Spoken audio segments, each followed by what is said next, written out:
Howdy, church. My name is Roger Chance. I'm the facilities director here at Heights Church, and here we are once again with another devotional. And we're continuing on our series with Jesus miracles. I'm just loving these, and I hope you're loving them as much as I am. There's a whole lot more to these than really meets the eye. You know, all these miracles we've been reading about and studying about, there's just so much more into it. So I'm really getting a lot out of them, and I hope you're enjoying them as well. And today we're going to go ahead and continue on with another one of Jesus' miracles. And today we're doing Luke chapter 14, verses 1 through 6. And in that it says, the healing of a man on the Sabbath. It says, one Sabbath, when he went to dine at the house of a ruler of the Pharisees, they were watching him carefully. And behold, there was a man before him who had dropsy. And Jesus responded to the lawyers and Pharisees, saying, is it lawful to heal on the Sabbath or not? But they remained silent. Then he took him and healed him and sent him away. And he said to them, which of you, having a son or an ox that has fallen into a well on a Sabbath day, will not immediately pull him out? And they could not reply to these things.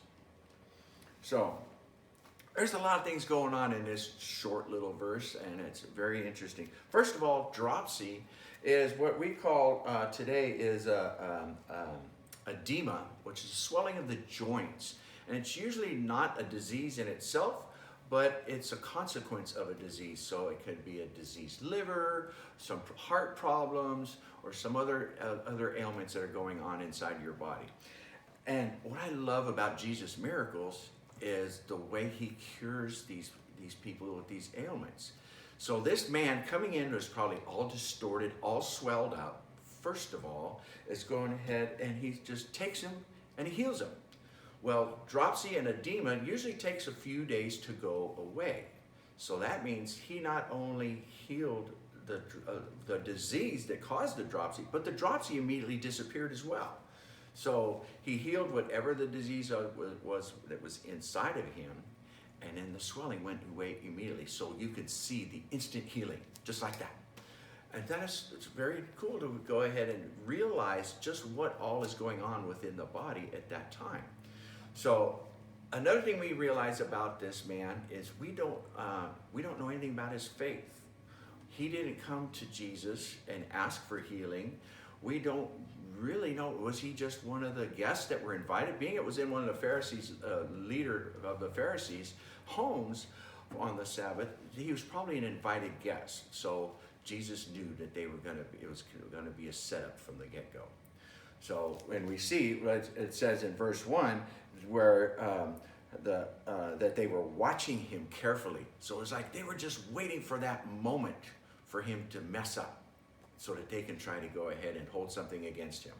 And this is what happens a lot when, we go ahead and we get with non-believers, and we go ahead and everybody, if they know we're a Christian, there's always seems like people are watching us to make that one mistake.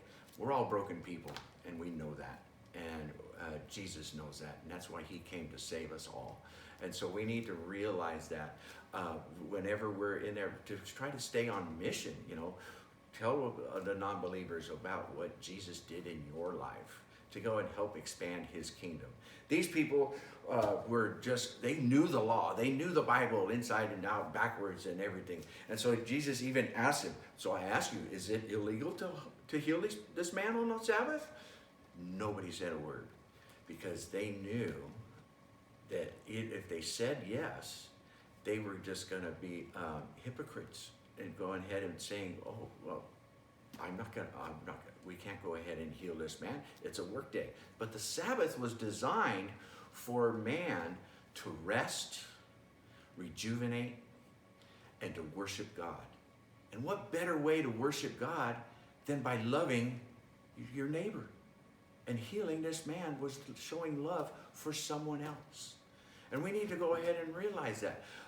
All these laws and everything that we have to deal with within the Bible, Jesus' main law, it says, love God and love others. So as long as we continue loving others, we're not being self-righteous. And when he asked them, the Pharisees, about, well, if it was your son or an ox, wouldn't you go ahead and go on it? So he's going to try to reveal their self-righteousness right off the bat by saying, well, if it was your own son or ox, you would jump out there immediately and do it. But no one said a word. So throughout all of this, it wasn't so much man trying to go against Jesus, but it was Jesus trying to go ahead and point out the errors of man. And we can learn a lot by these things by going ahead and being kind and loving to everyone, no matter what day it is. So, church, I hope you go ahead and learn a lot from these devotionals and continue diving into the Word and learning more about the kingdom of God. We love you and appreciate you. God bless. Have a great week.